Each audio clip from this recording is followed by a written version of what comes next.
We are given the second derivative, whatever. We are given two initial conditions or initial values, and they're asking us to find f. This is the question. Because we are given conditions or initial values, this will be a unique function. Good. So we have to find f prime first. Which function prime is -2?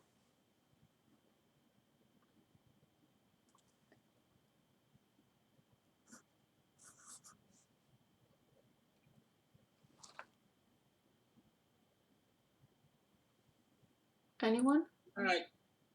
-2x Perfect. over 1. Plus 12. Which function prime is x? X squared over 2. Minus 12. Which function prime is x squared? X cubed over 3. Sorry. Yes. Plus a constant c. I'm going to call it c1. I'll clean it up. F prime of x, -2x, plus 6x squared, minus 4x cubed. Plus? Say it again. Oh, yeah, never mind. There's 2 12s, so I had the wrong sign. Oh. I have to stop because they're telling us something here. And this refers to f prime. They say when x is 0, f prime is 12. 12 equals 0, 0, 0, c1. So then f prime equals -2x plus 6x squared minus 4x cubed and plus 12. Now we continue to find f.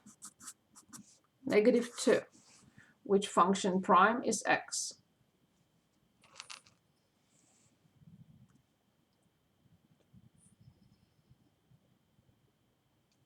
X squared over 2. Very good. Plus 6. Which function prime is x squared? X cubed over 3. Very good. Minus 4. Which function prime is x to the third? 4 over 4. Plus, which function prime is 12? Plus 12x Plus c2. plus c2. Clean it up first.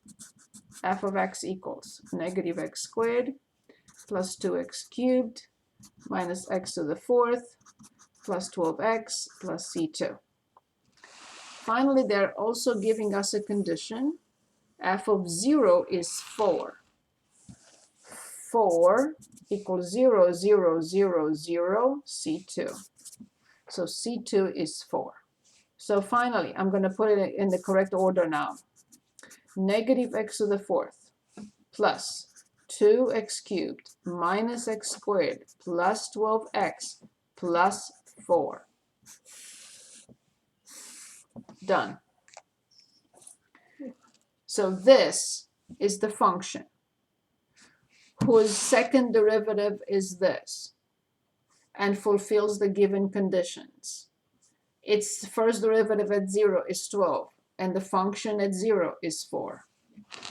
And there is no other function. This is it. And that was 45. Any questions? No, I think I'm finally getting the hang of it. Good. It needs practice. It needs to see it several times and so on and so forth. I like to look at these problems. A particle is moving with a given data. You know, our best friend, the particle. Find the position of the particle. They're giving us the velocity. They want us to find the position. They're giving us the acceleration. And they want us to find the position. You choose. Although I think it's my turn, but I let you choose. And I am on page 9, I think. Yes.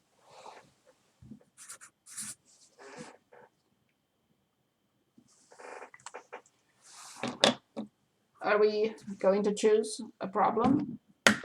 Either given the velocity or acceleration.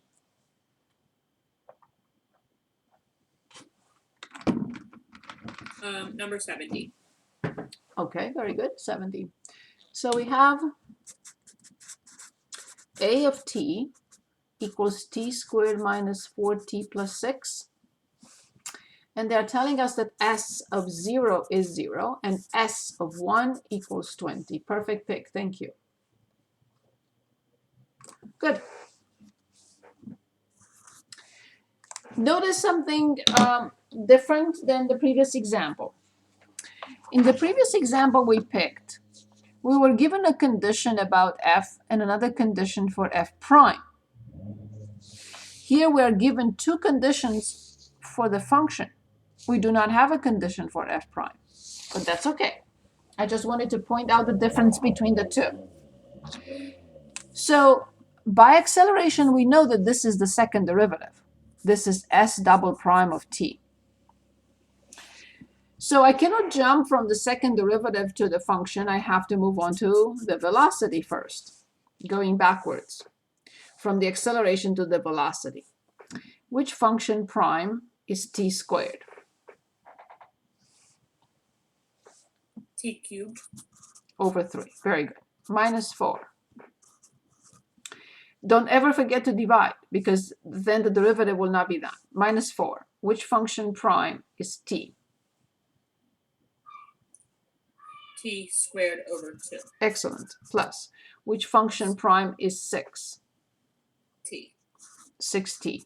Plus a constant c1. I can only simplify this, so then the velocity is t cubed over 3 minus 2t squared plus 6t plus c1.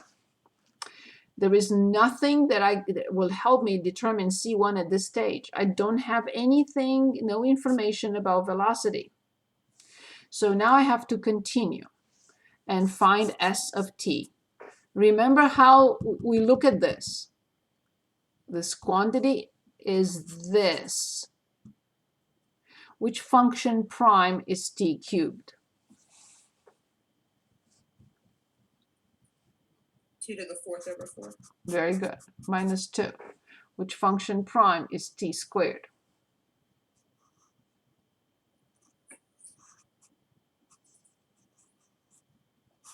T cubed over 3. Plus 6. T squared over 2 plus c1t plus c2. Which function prime is c1? c1t. Which function prime is 0? c2. I'll try to clean it up. S of t equals 1 over 12 t to the 4th minus 2/3 t to the 3rd plus 3 t squared plus c1t plus c2. Okay. Now, they're telling us that s of 0 is 0. Okay, fine. 0 equals 0, 0, 0, 0, c2. Okay, awesome. c2 is 0. Okay, not done. I'm just going to rewrite it. So then s of t equals 1 over 12 t to the 4th minus 2/3 t to the 3rd plus 3t squared plus c1t. Good. But they're also telling us this, that when when t is 1, s is 20. So 20 equals 1 over 12 minus 1 2/3 plus 1 plus c1t, which is 1. I have to solve this equation for c1, and then I put it in, and it's done.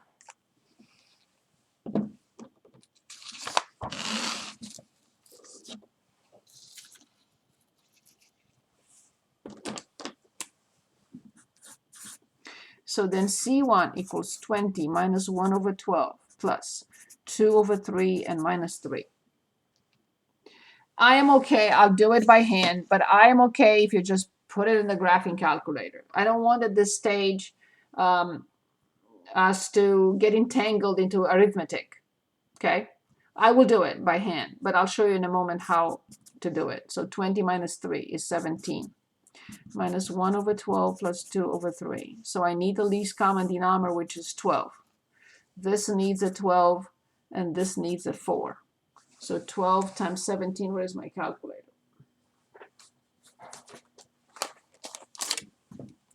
So I have 12 times 17, minus 1 and plus 8. So 211.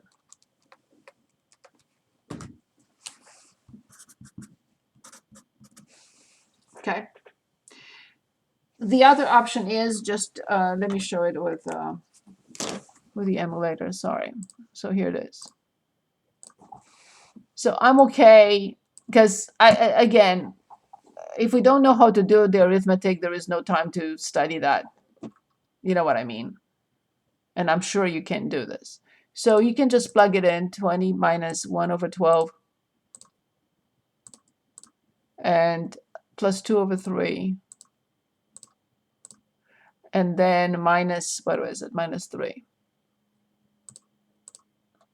And get whatever gibberish, and then just try to change it into a fraction, because you will. So that's how we get to 11 over 12. I don't want you during a test or final exam have to do this by hand. I did it by hand to show you, but just do it quickly with a calculator.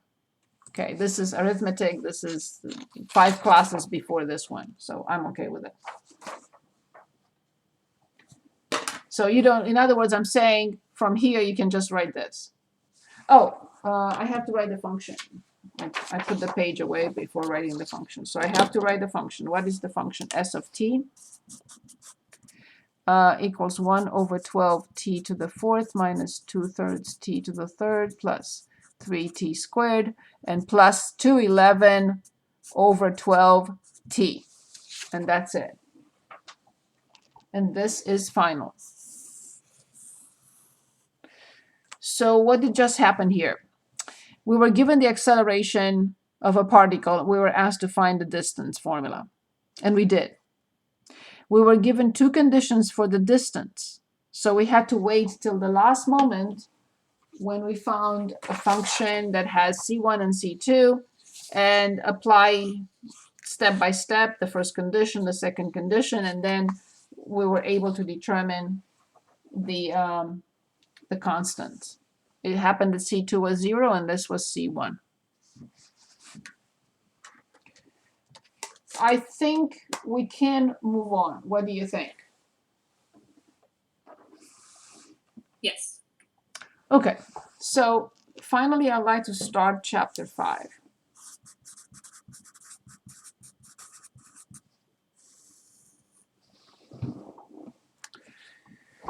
And chapter 5 is the last chapter for this class. So the title is Integrals. But you can forget about the title for now, because we have a lot to, till we get there. We have a lot to build on step by step. So the first thing I would like to discuss before we even get to anywhere is something called summation notation, also called sigma notation.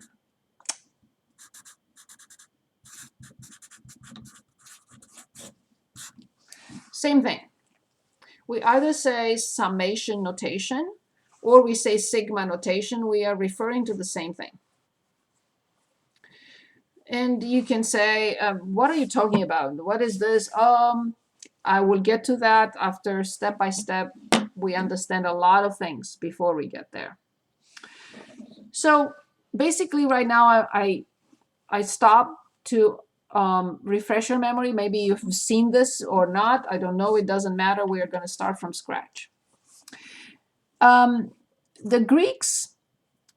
Greek letter S, so the Greek letter S is a very convenient notation for this. That's why it's called sigma. And it is sigma. That's the name of the letter. We either say summation or we say sigma. We mean the same thing. So this is not a convenient notation for what we are trying to do. But the sigma, the Greek letter S, which looks like this, not like this, but it means the same thing, is what we are using for the summation notation, also called sigma. This is sigma notation. And what is so special about this letter? Well, this letter enables us to write something underneath, the form of it, and something above. What? Okay. So the summation or sigma notation must be of something, right? So let's say I squared.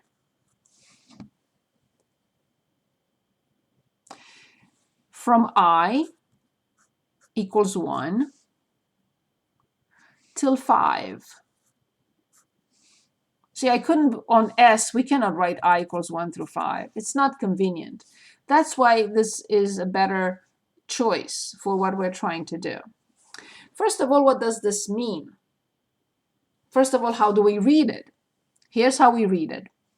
The sum of I squared from I equals 1 through 5. Should I write this down or is it clear?